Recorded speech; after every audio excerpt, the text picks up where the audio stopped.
Senhor presidente, nobres pares, aqueles que nos acompanham aqui pela TV Assembleia, eu queria registrar de que, questão de uns 30, 40 dias atrás, eu tive uma alegria de ser aprovado nesta casa, meu primeiro projeto de lei, que falava inclusive sobre a questão da educação, porque foi aprovado no governo anterior, ao Alckmin, o governo Serra, um benefício por resultado, que é um valor que é pago aos educadores em função da assiduidade e do mérito. Assiduidade, ou seja, o fato de não faltar, então ele tem um prêmio no Olerite. E esse não faltar incluía a possibilidade de faltar por alguns motivos, por exemplo, auxílio-doença, férias, licença-prêmio. Então são faltas que evidentemente não tem como não ocorrer. Então, quando acontece este tipo de falta, ele não afeta no valor do benefício por resultado. Mas eu verifiquei na lei que quando a pessoa falta por motivo de óbito em família, ou seja, quando falta um pai, a mãe, o filho, então o que acontece? Essa falta é descontada do valor de benefícios. Então eu fiz um projeto de lei dizendo, não, este tipo de falta, que se chama licença noje, é falta por óbito em família, este tipo de falta não pode impactar o benefício por resultado. Eu fiz este projeto de lei e foi aprovado aqui na Assembleia Legislativa por unanimidade, todos os deputados, todos os partidos. No entanto, o que aconteceu? O projeto foi vetado pelo governador, ele vetou e voltou aqui para casa. Então, este projeto ainda não é lei, porque o governador Alckmin vetou, está aqui na casa, e eu já quero aqui em público pedir aos nobres pares que derrubem o veto do governador, porque não tem coisa mais ilógica do que você descontar daqueles que faltam porque teve óbito em família. Quer dizer, além de ter a tristeza do óbito em família, ainda tem a perda remuneratória. Só no estado de São Paulo. Mas eu espero que a Assembleia derrube o veto e com isso possa corrigir essa distorção que nós temos aqui. Estou com o deputado, meu irmão Marcos Martins, quiser fazer uso da palavra, por a parte, tenha à vontade. Eu agradeço. Opa, acho que está sem som. Obrigado, senhor presidente. Agradeço Vossa Excelência aí pela parte, mas não tem dois professores em cada sala, ilustre deputado? É a propaganda, né? A diferença entre o que se fala e a realidade é muito grande. No estado de São Paulo é muito grande. Tem muitas salas sem professores no estado de São Paulo, né? A gente ouve as reclamações que a população, os pais, faltando professores no estado de São Paulo. Professores principalmente de matemática, professores de português e artes. Professores que normalmente têm faltado. E geografia. Só isso. Só isso. Mas eu queria... O que nós temos, né? Só dizer que eu tenho uma irmã que é professora, ela duas irmãs professoras, cunhado professor. Então a gente acaba tendo uma relação com esse segmento também. Senhor presidente e senhores deputados, eu gostaria só de fazer uma menção aqui, para não tomar o seu tempo todo, de uma visita que nós fizemos, aprovado lá pela Comissão de Saúde, na cidade de Bauru, para verificar a situação caótica que se encontra a saúde em Bauru. Nós recebemos primeiro uma denúncia de 2 vereadores lá da cidade e que estiveram na Comissão de Saúde. Aí nós fomos lá para verificar e podemos notar uma situação crítica. O único pronto-socorro existente é municipal e é encostado, né, é uma parede com o hospital de base que é do estado. E aí acabamos visitando o hospital de base, o pronto-socorro cheio de pessoas pelos corredores. Recebe, passa por ali, tem que caminhar para os hospitais. A segunda etapa do atendimento, Vossa Excelência sabe o que é. Mas não consegue. Aí ficam nos corredores ali sem nenhuma condição. Um pronto-socorro pequeno tinha aproximadamente ali umas 24, 25 pessoas. Não dava nem para andar. E tem o hospital de base, que é parede e meia, o pessoal chama de faixa de Gaza, porque não pode atravessar. Tem que ficar aguardando a autorização da regulação de vagas. E nós fizemos lá a visita, perguntamos lá para o pessoal do hospital, de 318 leitos, a melhor, de 210 leitos, 178 ativos, 120 ocupados, 58 leitos sobrando. Então, esse centro de regulação de vagas precisa ter uma explicação.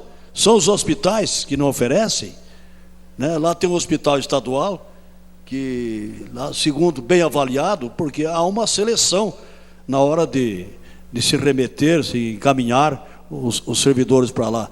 E o que sobra para a população pobre é esse hospital de base, que tem uma dívida relativamente grande, teve uma roubalheira parecida com aquele hospital lá de Sorocaba, lá do complexo hospitalar de Sorocaba, há uns 2 ou 3 anos atrás. Teve inquérito arquivado e depois a Polícia Federal esteve lá e prendeu um monte de gente. E alguns constam desse inquérito arquivado.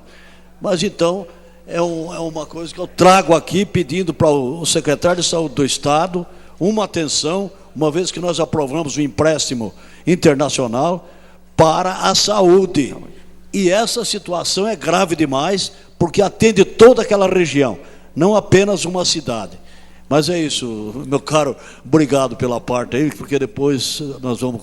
Deputado Marcos Matias, quero parabenizá-lo pelo trabalho na saúde, e que já que a gente falava de 2 versões, a versão oficial do governo e a versão dos fatos, a realidade do povo, existe também um outro fato aqui no estado de São Paulo, que é conhecido como massacre do Pinheirinho, que você tem 2 versões.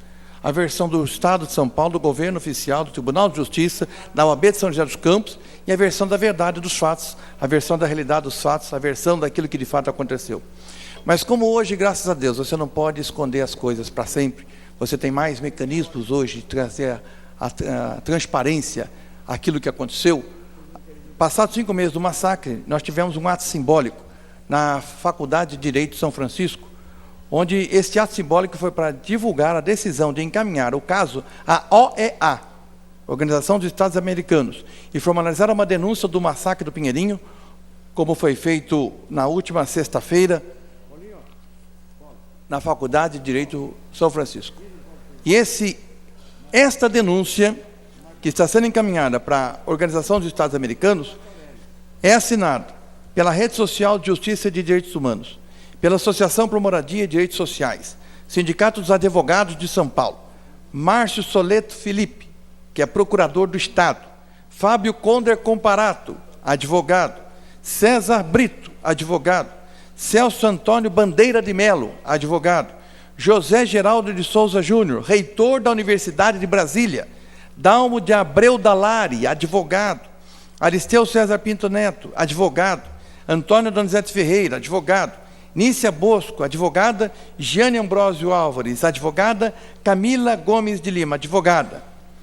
E nesta peça de denúncia, a Comissão de Direitos Humanos Internacional, são denunciados governador de São Paulo, Dr. Geraldo Alckmin, prefeito de São José dos Campos, Eduardo Cury, presidente do Tribunal de Justiça, Ivan Sartori, juiz assessor da presidência do Tribunal de Justiça, Rodrigo Capeix, juíza da 6ª Vara Civil da comarca de São José dos Campos, Márcia Faria Matei Loureiro, comandante da operação policial, Coronel Manuel Messias, desembargador do Tribunal de Justiça, Cândido Além, e o juiz da 18ª Vara Civil do Fórum Central João Mendes de São Paulo, Dr. Luiz Beethoven Gifone Ferreira.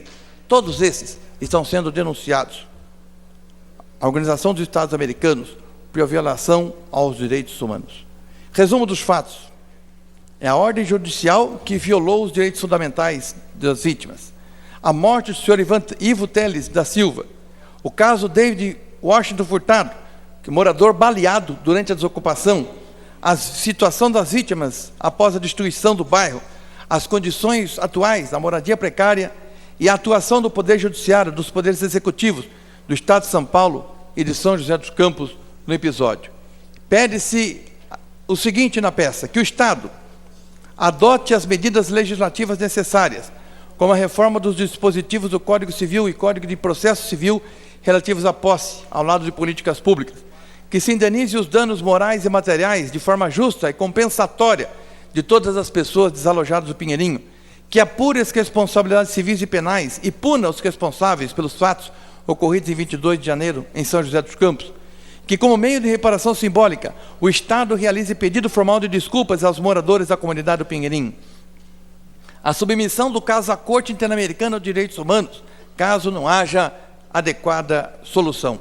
Foram qualificadas 489 vítimas, mas a listagem não é exaustiva, uma vez que o local contava com a presença de cerca de 6.000 moradores. Portanto, se nós temos uma versão do governo do Estado de que tudo ocorreu da maneira mais tranquila, pacífica, correta, graças a Deus, nós temos pessoas sérias nesse país, e cujo nome ninguém pode contestar.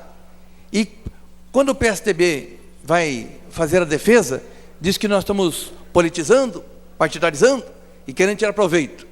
Eu vou repetir, as pessoas que assinam esta denúncia é Fábio Conder Comparato, Celso Antônio Bandeira de Melo, Dalmo de Abreu Dalari, pessoas, meus amigos, que como aqueles que têm uma atuação no âmbito da justiça e do direito ímpar, uma atuação ilibada, uma atuação digna de aplauso, essas pessoas não conseguem ficar tranquilas pelo que aconteceu no Pinheirinho e que até agora nada foi reparado. E que até agora o Estado nega o que aconteceu. Não adianta negar, porque a denúncia está sendo encaminhada e, inclusive, no dia de hoje, advogados de Jacareí e São José dos Campos se reúnem às 19h no SEDECA, em São José dos Campos, e o tema da reunião de hoje é a discordância da postura da diretoria da OAB de São José dos Campos sobre o caso Pinheirinho. Aliás, uma das coisas mais estranhas que nós temos é que o parecer da OAB de São José dos Campos, que foi favorável à nota oficial do governo, a versão oficial do governo, essa nota da OAB de São José dos Campos está no site do Tribunal de Justiça.